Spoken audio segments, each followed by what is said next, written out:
Dans cette vidéo, je vais aborder un sujet qui est un petit peu particulier parce que je vais parler des différentes pathologies que peut avoir Sola. Et vous allez vite vous apercevoir que la majorité de ces pathologies sont dues à une mauvaise gestion de ma part. Sur les 3 problèmes que peut avoir mon animal, il y en a 2 qui sont issus de ma mauvaise gestion le concernant.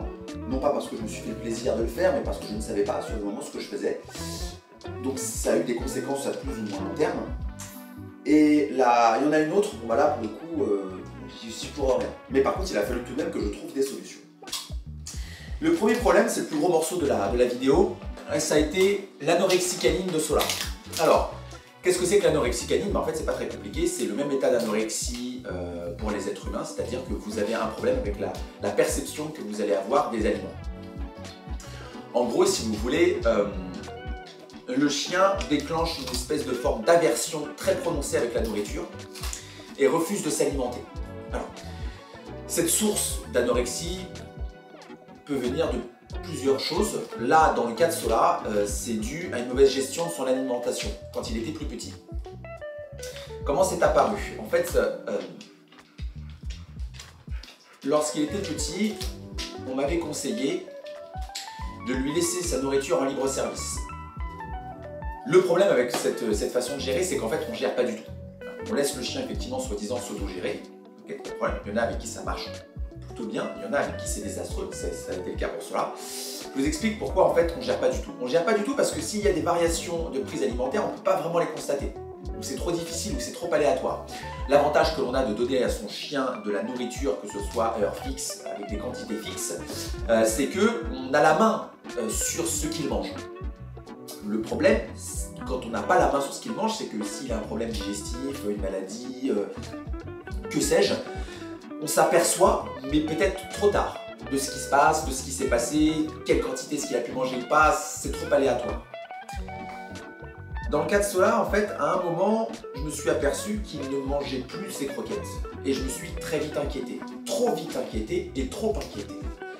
C'est-à-dire que mon émotionnel est monté d'un coup, comme beaucoup de propriétaires de chiens, parce que j'ai vraiment l'impression qu'aujourd'hui, on calque nos émotions sur notre chien, c'est-à-dire que notre chien devient notre espèce de déversoir à émotions de manière parfois incontrôlée. Et attention, moi le premier, par le passé. Résultat des courses, je me suis tout de suite inquiété, j'ai tout de suite eu peur. Et donc ce que j'ai fait, c'est que j'ai emmené mon chien chez le veto. Et mon veto m'a dit qu'il était en parfaite santé après les examens qu'on a fait. Derrière, j'ai changé la marque de croquettes parce que je me suis dit, bah, ça se trouve, il aime pas. Truc, non. Il aime. Voilà, il les a mangés jusqu'ici, je vois pas pourquoi tout d'un coup, ce qu'il n'aimerait pas. Donc j'ai le mauvais réflexe de changer les croquettes tout de suite. Et là, mon chien s'est remis à manger. Jusqu'ici, très très bien. Et après, il a arrêté de manger ses croquettes. Et ça s'est fait 1 fois, 2 fois, 3 fois, au bout de la énième marque de croquettes. Ce que j'ai fait, c'est que j'ai mélangé ces croquettes, après un conseil que j'ai pu voir, très mauvais conseil également, avec de la pâtée. Et mon chien s'est remis à manger. Très bien, impeccable. 4 jours plus tard, je me suis aperçu que mon chien, en fait, finalement, arrivait à juste manger la pâtée et plus les croquettes. Et là, dans ma tête, je me suis dit, bon bah, c'est quoi, pas me prendre la tête avec les croquettes, je vais t'acheter que de la pâtée. Après tout, je m'en fous. Moi, on m'a dit, ouais, mais c'est carrément plus cher, j'en ai rien à faire. Quand il s'agit de mon animal, je m'en fous. Résultat des courses, j'ai donné que de la pâtée à mon chien, il a mangé ça avec beaucoup d'appétit. Donc, bien sûr, je lui donnais ce que j'estimais être le mieux en pâté. Et en fait, mon chien, à la fin, a boudé la pâtée. Donc, je l'ai passé au barf. Donc c'est un régime à base de viande crue. Il s'est remis à manger. Là, pendant une bonne dizaine, quinzaine de jours, le barf, ça y allait. Jusqu'à ce qu'il se remette à bouder le barf. Voilà, mon chien s'est mis à bouder le barf. Et là, je me suis dit, non, c'est pas possible. Bon, bah, je vais passer à la ration ménagère. Ouais, je vais lui faire à manger riz, petits légumes, viande, avec les quantités, avec les bons nutriments, le bon calcul. Je peux vous assurer qu'il y a eu une prise de tête comme ça pour faire le bon calcul. Et chaque fois, j'essayais de varier les aliments, varier la bouffe. Mais mon chien, à un moment, il a même arrêté de manger la ration ménagère. Ah! Derrière, j'ai décidé de le passer au poulet rôti, avec des compléments alimentaires. Voilà. Donc j'allais chez le boucher, 3 à 4 fois par semaine, pour faire en sorte qu'il ait la meilleure viande possible. Donc je prenais des poulets fermiers, que je dépiotais moi-même la viande sur la carcasse pour faire en sorte que la viande soit très tendre. Et mon chien, pendant une semaine, c'était la fête jusqu'à ce qu'il se décide à bouder le poulet rôti. Et là, quand il a boudé le poulet rôti, dans ma tête, je me suis dit, là, t'es allé trop loin, Maurice. Clairement, t'es allé trop loin. T'as poussé les bornes des limites. Petite référence pour ceux qui l'ont. Là, à ce moment-là, c'est pas très compliqué. Bon, il y a un profond désespoir qui a commencé vraiment à s'implanter en moi, parce que je commençais à être sans solution. Derrière, j'essayais de trouver des viandes qu'il acceptait de manger, mais en fait, mon chien refusait de manger quelque chose qu'il avait déjà mangé la veille. C'est-à-dire que si vous lui donniez du thon la veille, qu'il n'avait encore jamais mangé, il le bouffait, mais alors, c'était fini en 2 minutes. Le lendemain, vous lui donniez le même thon, il n'y touchait pas. Non, il regardait son assiette, il disait non, je l'ai bouffé hier, je ne le mange pas. C'est mort, ça, change. Donc en fait, mon chien développait une aversion alimentaire pour tous les aliments qu'il avait déjà consommés. Et mon cœur, c'est non. Là, ici, à ta place, à ta place. Là, Tuki, à ta place. Tuki, allez. Doudou. C'est pas à ta place, ça. C'est pas à ta place, ça. Elle est où ta place? Elle est où ta place? Viens ici, là. Ça sert à rien de regarder. Voilà.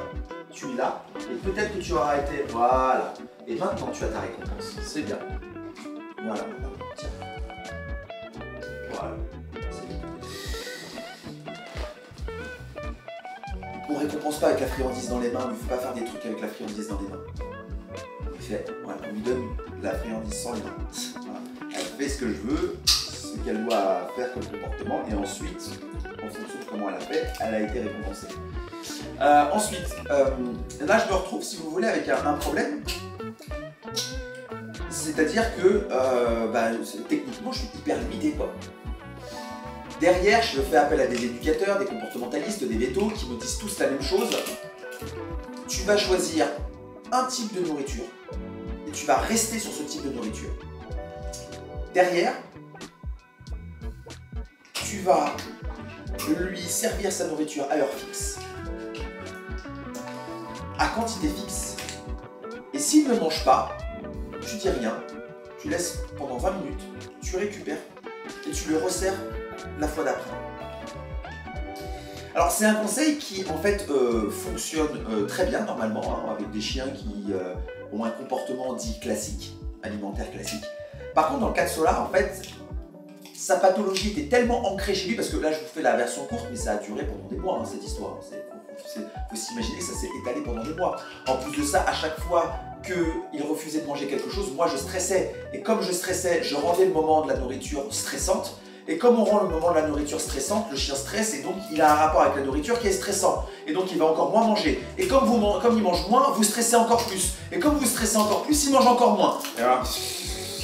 Puis alors là vous... Donc on était arrivé à des moments qui étaient terribles. Et donc j'ai suivi le conseil qu'on m'a donné. Le problème c'est que voilà ce qui s'est passé au moment où j'ai suivi ce fameux conseil. Premier jour il ne mange pas, deuxième jour il ne mange pas, troisième jour il ne mange pas, 4, 5, 6, 7, 8, 9. Arrivé au 10e, autant vous dire que vous avez rempli votre couche émotionnelle. Hein. Là, elle déborde. Hein. Vous êtes comme ça. Parce que vous faites confiance aux professionnels qui vous donnent le conseil. Et au 10e jour, effectivement, parce que les personnes m'ont dit un chien ça se laisse pas mourir de faim. Alors déjà si. Déjà si. Faut arrêter avec ce délire. Si. Vous pouvez vous lâcher en commentaire tout ce que vous voudrez. Si un chien ça peut mourir de faim. Voilà. On a connu les chiens qui étaient tellement malheureux à la perte de leur compagnon, que ce soit leur maître ou le deuxième chien qui était de la maison, qu'ils ont arrêté de s'alimenter et ils sont morts d'épuisement. Alors on va dire oui mais il n'est pas mort de faim, il est mort d'épuisement. Oui mais il est mort d'épuisement parce qu'il était triste et il est mort d'épuisement parce qu'il n'a pas mangé. Voilà. La source de l'épuisement c'était le fait de ne pas s'alimenter. Donc si un chien peut mourir de faim. Rideau. Donc il faut se méfier des on-dit, hein. Non, attention. Donc au 10e jour, effectivement, mon chien a décidé de manger ce que je lui avais posé dans sa gamelle, mais il a mangé 50 grammes de croquettes, c'est-à-dire qu'au bout du 10e jour, il a mangé l'équivalent d'une petite poignée comme ça, là, rien du tout de croquettes. Et là, vous allez vous dire, ah bah oui, mais il a mangé! Ensuite, il a arrêté de manger 1 jour, 2 jours, 3 jours, 4 jours. Au 5e jour, j'ai arrêté. Je vous explique pourquoi, parce que juste avant de commencer cette opération, en fait, j'avais pesé mon chien qui faisait 22 kg. Au 15e jour, soit 2 semaines plus tard de cette technique, mon chien pesait 13 kg. C'est-à-dire qu'en fait, il avait perdu l'équivalent quasiment de la moitié de son poids. C'est-à-dire que c'est 9 kg de moins sur un poids de 22. C'est pas déjà 9 kg sur 80. Déjà, quand tu perds 9 kg en partant de 80, on voit déjà la grosse différence. Mais imagine sur un chien de 22 kg. Donc, si mon chien n'était pas mort de faim, de toute façon, il serait mort d'autre chose. C'est-à-dire que son système immunitaire était tellement bas qu'une bactérie dans la flotte pouvait le tuer. Donc là, j'ai dit, allez, on arrête. On arrête. Des conseils d'éducateurs, comportementalistes, véto, qui effectivement correspondent à des chiens qui sont dits classiques dans leur comportement, mais qui ne correspondent pas à la pathologie dont souffre mon chien, en fait. Là, on arrête. On arrête. Je prends les choses en main. Tant pis. Je prends la responsabilité de faire quelque chose. C'était plus possible, ni pour moi et encore moins pour lui. Donc, j'ai pris la décision de gaver mon chien. C'est-à-dire, comment j'ai fait? J'ai pris une marque de croquettes qui s'appelle Terra Canis. Alors, c'est pas un contenu sponsorisé, je donne juste la marque que j'utilisais sur le moment, qui est une marque qui est connue pour la richesse de ses croquettes. C'est-à-dire qu'à comparatif, si vous donnez on va dire 100 grammes d'une marque de croquettes classique, et bien en fait, ça équivaut à, donc si vous donnez 200 grammes de marque de croquettes classique, ça équivaut à 100 grammes pour Terra Canis, tellement c'est riche. Et surtout, c'est une marque de croquettes qui est spécialisée dans la création de produits animaliers qui est consommable par les êtres humains. Donc je prenais cette marque de croquettes, j'ai réduit en poudre. Et ensuite, je prenais de la viande crue que je mélangeais avec cette poudre et avec de l'eau pour faire en sorte d'avoir une espèce de texture qui était ni trop liquide ni trop pâteux. Voilà, c'était très subtil comme mélange, hein, c'était après de moultes essais. Et ensuite je gavais mon chien, c'est-à-dire bah oui, je lui ouvrais la gueule, je lui mettais ça, je fermais, j'essayais d'être le plus délicat possible, mais il fallait qu'il mange. Il fallait qu'il mange, c'était plus possible. À un moment, si vous voulez, il fallait qu'il mange. Donc je ne dis pas que c'est ce qu'il fallait faire, mais en tout cas c'est ce que j'ai fait pour que mon chien en fait passe de 13 kg à 25 kg, donc j'ai fait exprès de lui faire prendre un léger surpoids derrière. Donc, je vous explique pourquoi, parce que donc, ça a pris plusieurs mois avant qu'il reprenne bien son poids. Les instants du manger n'étaient pas forcément super simples, mais il fallait faire quelque chose pour le poids de cela. Je peux vous assurer que émotionnellement pour vous c'est ultra dur, parce que vous êtes dans l'échec, mais alors sur à peu près tous les niveaux, hein. Émotionnellement, psychologiquement, interactivement avec votre chien, physiquement, vous êtes en lambeaux parce qu'il faut arriver à nourrir le chien mais sans trop le brusquer. Enfin, vous savez derrière qu'en plus de ça, le rapport qu'il va avoir avec la nourriture va pas être ouf. Ça va vous demander beaucoup de travail. Bref. Et donc j'en étais effectivement à la partie où je devais donc gaver cela. Arrivé à 25 kg, j'ai arrêté de faire ça. Parce que c'est pas une solution, je ne vais pas passer mon existence à gaver mon chien. Ça c'était vraiment une solution d'appoint. C'était pour traiter l'urgence de son poids. Et surtout de son système immunitaire, il fallait quand même qu'il ait des vitamines, hein, enfin voilà.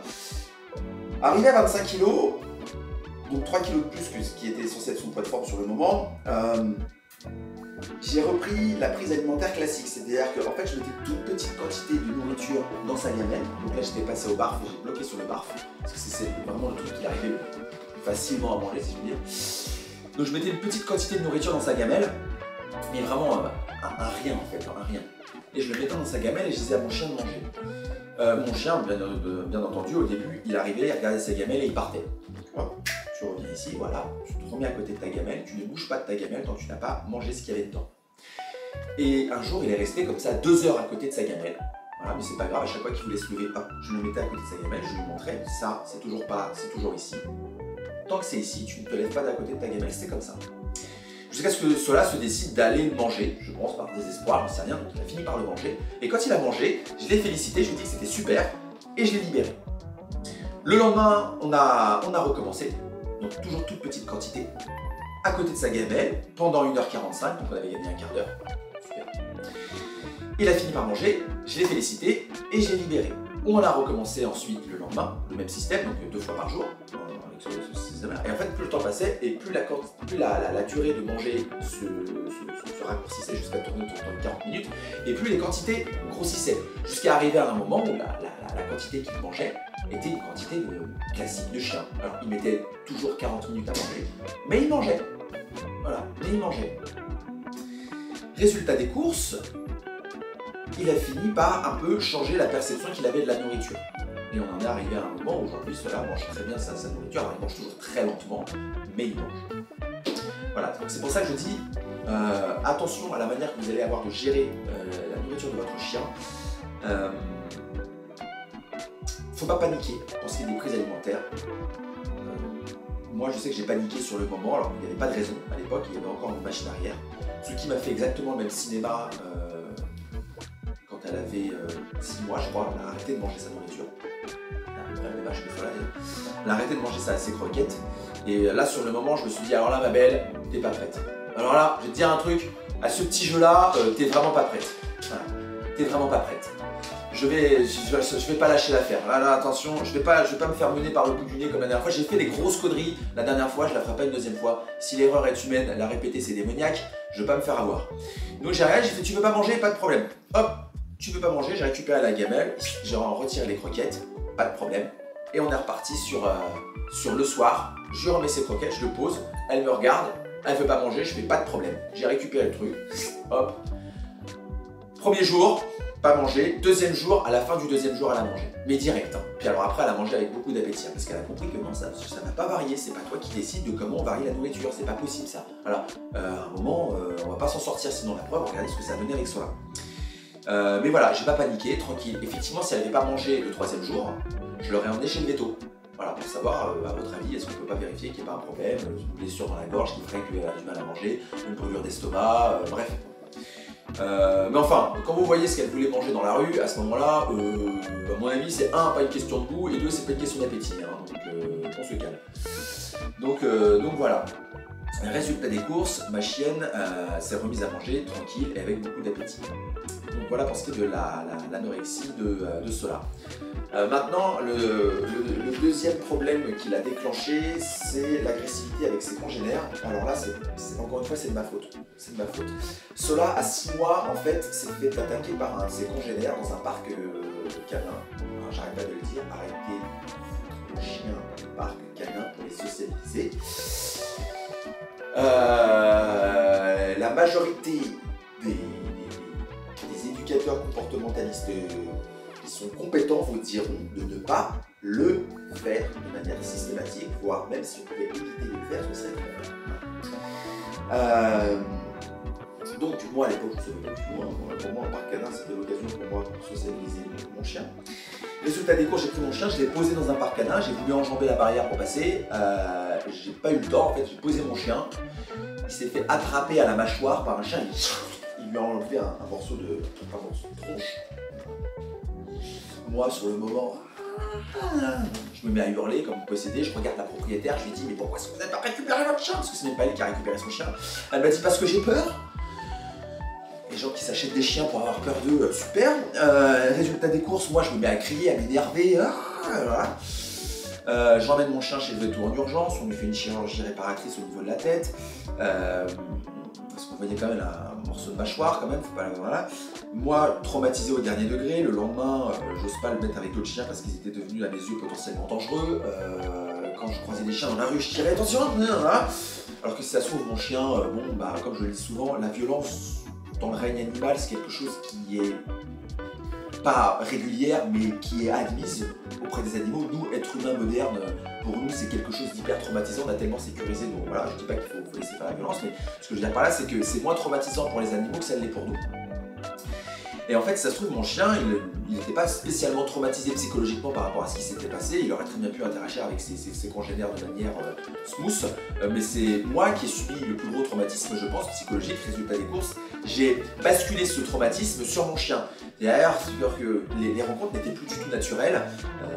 mon anxiété était palpable au bout de la laisse, je passais mon temps à tirer, comme je le vois souvent, je vois parfois des chiens, mes chiens quand ils s'approchent d'autres chiens sur les trottoirs, le chien au début il est comme ça, il voit mes chiens approcher, il ne bouge pas, parce que le propriétaire n'a pas encore vu mes chiens, quand le propriétaire tourne la tête et voit mes chiens arriver, il tire sur la laisse, et là tout d'un coup je fais, il se passe quoi, il se passe quoi? C'est voilà, alors que le chien quand il voyait mes chiens arriver il était zen, et là le propriétaire il me regarde, il me fait, mais c'est parce qu'il a peur, il a peur. Non, non.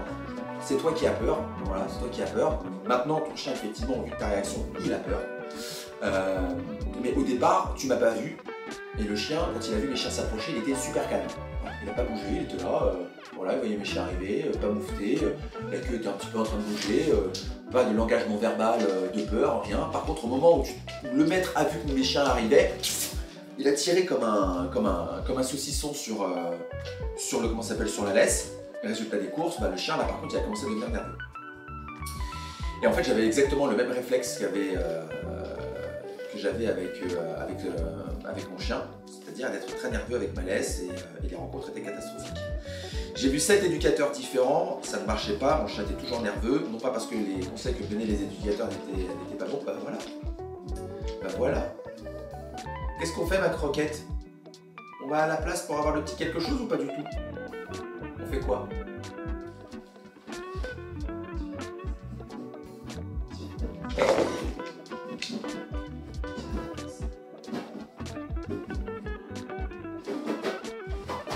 Ouais, c'est bien ma croquette.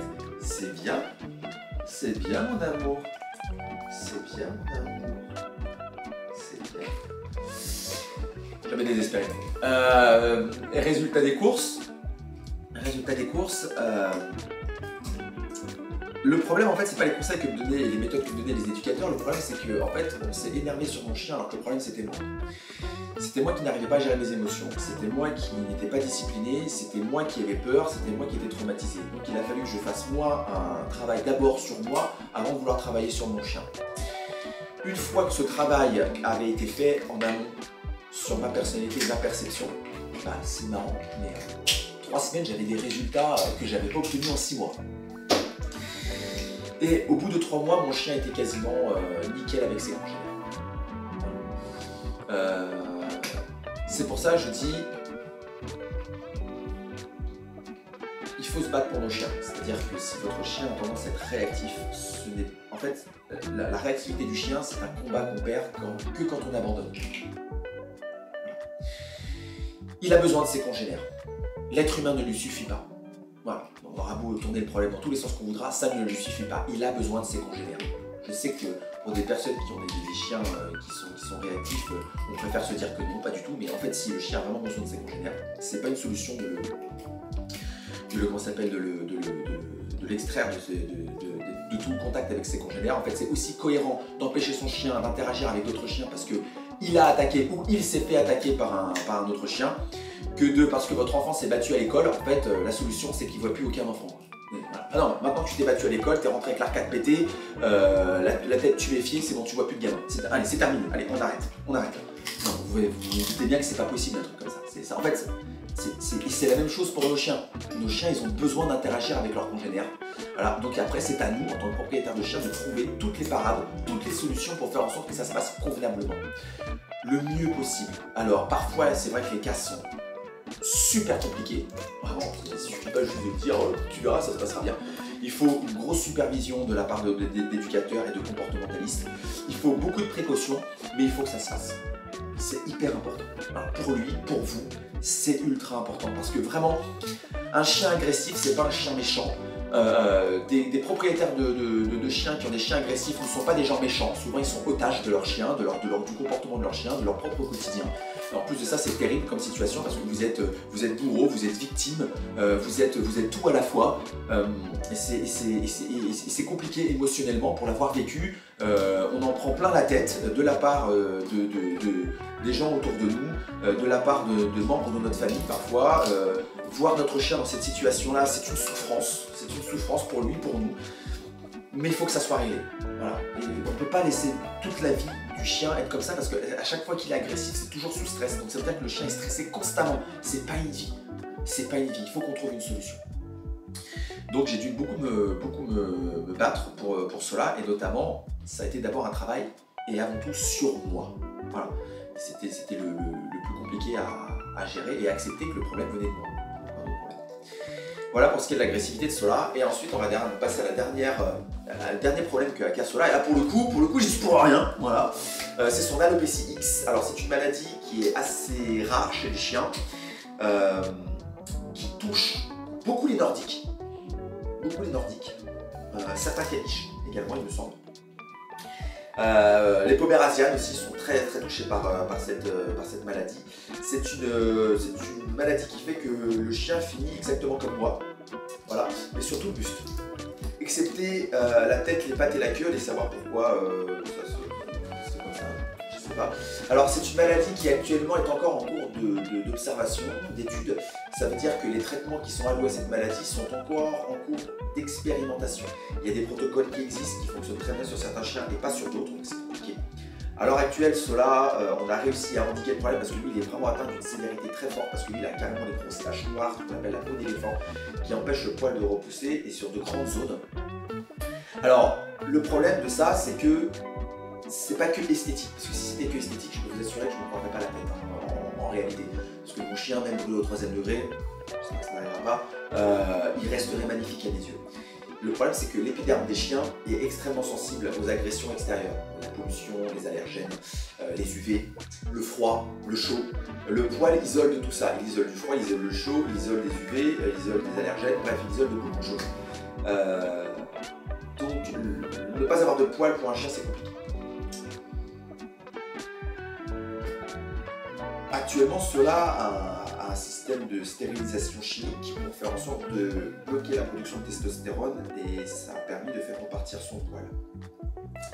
Son alopécie X lui empêche aussi toute forme de mue, c'est-à-dire que cela, vous le voyez aussi cotonneux et aussi fluffy, c'est parce qu'il a toujours son poil de bébé malgré ses 2 ans et demi. Il n'a jamais fait de mue et je pense qu'il n'en fera jamais. Peut-être qu'un jour, voilà, mais en tout cas, c'est pas le cas actuellement.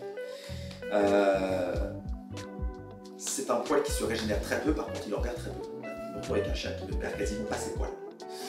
Vous allez me dire, ouais super, mais en fait personnellement je préférerais avoir géré ses poils mais qu'il puisse avoir des variations de poils, parce qu'en fait les huskies sont très adaptés au changement de température, hein. Ils sont très adaptés au très chaud comme au très froid. C'est pour ça que les gens ils vous disent, ah mais les huskies ils sont faits pour être dans la neige. Non, arrête. Éteignez vos télés, d'accord, c'est-à-dire que l'appel de la forêt, Cro-Blanc, Balto, chien loup, sans peur et sans reproche. Je vais vous annoncer un truc, ça va vous choquer, mais en fait, c'est des films. Voilà, c'est pas des documentaires animaliers. La télé.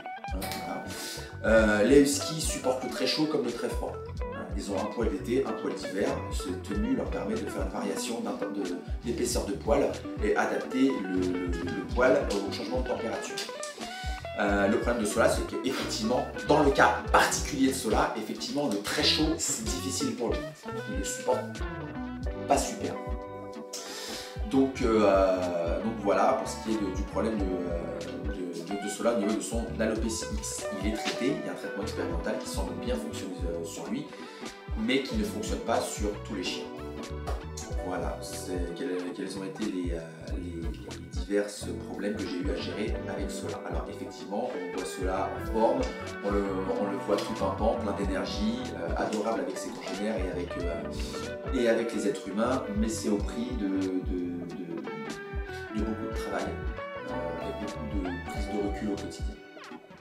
Alors j'ai de la chance parce qu'avec ma poupette, on n'a pas trop ces problèmes-là. Mais pourquoi en fait? Parce que en fait, j'ai appris de mes erreurs. Un Mac Rocket. J'ai appris de mes erreurs et j'ai pas répété la moitié et même les 3/4 des erreurs que j'ai faites avec Sola, avec Tuki. Donc c'est plus simple. On dit toujours que être l'aîné de la famille c'est toujours compliqué et le cadet a plus de chance. Il faut croire que ça se vérifie avec Sola et Tsuki en tout cas. Voilà, vous savez tout.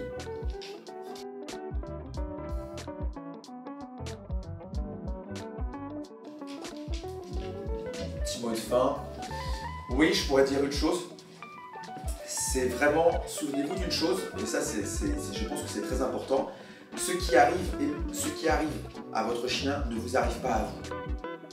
Il faut vraiment avoir cette capacité de dissociation, c'est extrêmement important. Les problèmes qui arrivent à votre chien ne vous arrivent pas à vous. Voilà.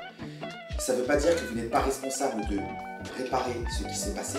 C'est de votre responsabilité derrière de trouver les solutions pour que ça ne se reproduise pas, de réparer ce qui a été détruit, de protéger ce qui est protégeable. Par contre, c'est votre chien qui a été attaqué, c'est pas vous. Et c'est important de prendre ça de garder ça en tête, parce que si vous estimez que ça vous est arrivé à vous, vous n'allez pas avoir le recul nécessaire pour mettre en place des choses qui fonctionnent derrière. Vous allez être trop dans l'émotion. Vous allez être beaucoup trop dans dans le dur pour pouvoir vous détacher émotionnellement et mettre en place des choses qui sont efficaces, mesurées, constatables et surtout rationnelles. C'est pour ça qu'on ne laisse pas les familles des victimes juger le coupable. Pourquoi? Parce que l'émotionnel à ce moment-là est trop fort et ce serait démesuré. Et bien en fait c'est la même chose. Si vous estimez que ce qui arrive à votre chien, ça vous est arrivé à vous, avec la fameuse expression ma vie, d'appeler son chien ma vie, c'est mignon, je trouve ça très beau, mais c'est super dangereux, je pense. Parce que le problème, c'est que derrière, la prise de recul, elle est difficile. Donc c'est pour ça, j'invite, c'est bien d'être dans l'émotion avec nos animaux, mais il y a des moments pour ça. Et dans l'action problématique, négative, moins on est dans l'émotion, et moins les blessures qu'on va infliger psychologiquement à notre chien à ce moment-là vont être fortes. Parce que si effectivement les blessures physiques peuvent mettre un mois à se réparer, pour les blessures parfois les plus sévères, les blessures psychologiques, de par notre attitude de ne pas avoir su gérer nos émotions, peuvent mettre plusieurs années à se réparer.